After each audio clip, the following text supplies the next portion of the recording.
गुरु प्यारी साध संगत जी, आज फिर से एक सुंदर सी साखी आप सभी को सुनाने जा रही हूँ। गुरु प्यारी साध संगत जी, ये सच्ची साखी है और उस बारे में है जो लोग अपने ऊपर अभिमान करते हैं कि हमसे बड़ा दुनिया में कोई नहीं है या फिर हमसे बड़ा दानी कोई नहीं है। तो ये कहानी है उस इंसान की जो अपने आप को सबसे बड़ा दानी समझते थे। राजा बलि की कहानी है। राजा बलि धन धान्य से संपन्न थे और उन्हें ऐसा लगता था कि वो संसार के सबसे बड़े दानी हैं और इस करके ही उन्होंने महायज्ञ करवाया। महायज्ञ में उन्होंने घोषणा करवा दी कि कोई भी मेरे दरवाजे से खाली नहीं जाएगा और जो भी आएगा उसको उसकी झोली को भर के ही भेजा जाएगा, क्योंकि उनको अपने पर बहुत घमंड था।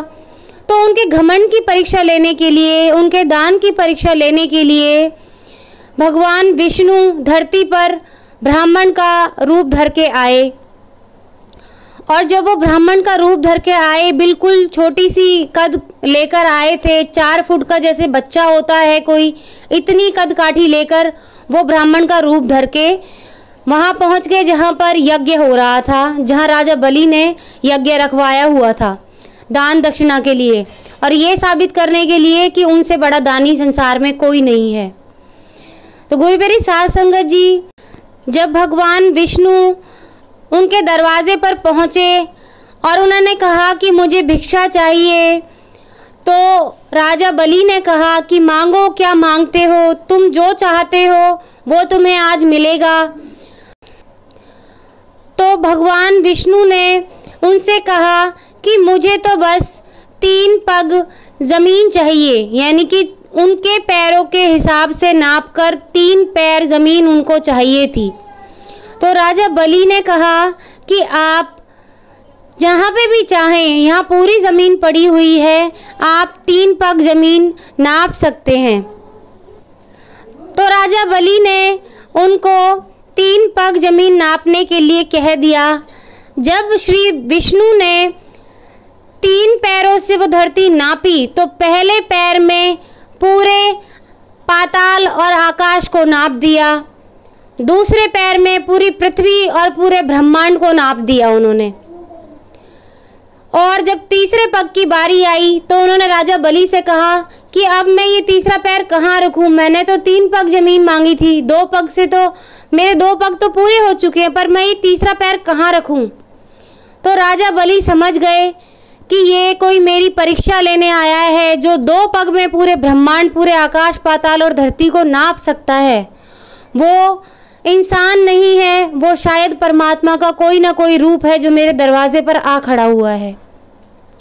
गुरु प्यारी साध संगत जी, उसका घमंड चूर चूर हो जाता है और वो भगवान से कहता कि भगवान, मेरे पास अब देने को तो कुछ नहीं बचा, मैं ये सोचता था कि सबसे बड़ा दानी हूँ, मेरे ही भंडार सबसे ज़्यादा भरे हुए हैं और मेरे दरवाजे से कोई खाली नहीं लौटेगा।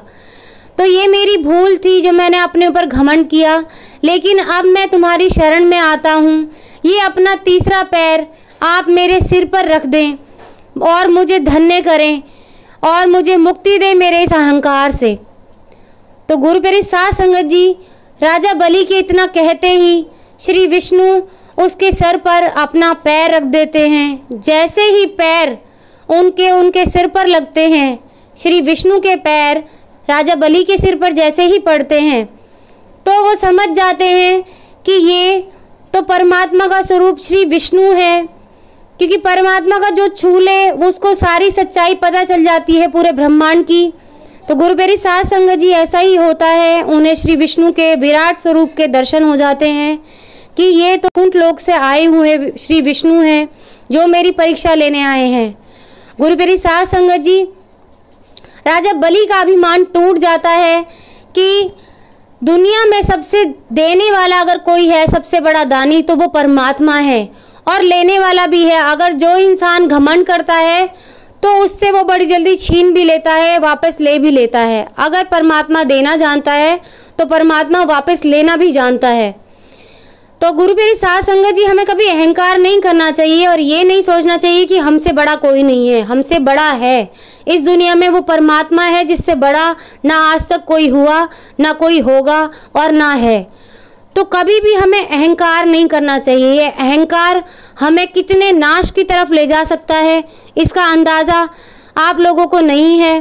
तो गुरु प्यारी साध संगत जी, कभी अहंकार ना करें और परमात्मा में हमेशा अपना यूं ही ध्यान लगाए रखें, सिमरन करें और हमेशा परमात्मा को याद करते रहें।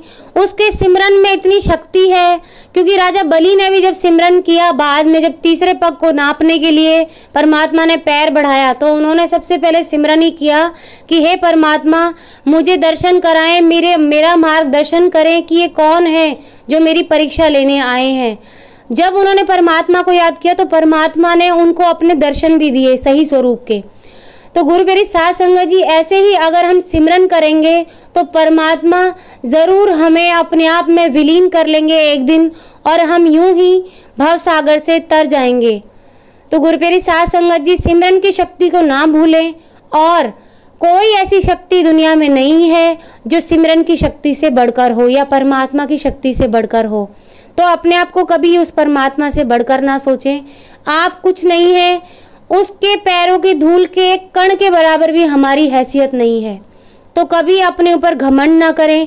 और गुरु प्यारी साध संगत जी, परमात्मा के बनाए हुए बच्चों का कभी दिल ना दुखाएं, कभी किसी को चोट ना पहुंचाएं, कभी उनको कोई ऐसी बात ना कह दे जिससे किसी का दिल दुखे, क्योंकि आत्मा परमात्मा का स्वरूप होती है। आप किसी का दिल दुखाएंगे, उसकी आत्मा दुखेगी और मन से परमात्मा को चोट पहुंचेगी। तो गुरु प्यारी साध संगत जी, आप जाने अनजाने में इस तरह परमात्मा को ही चोट पहुंचाते हैं अपनी कड़वी बातों से।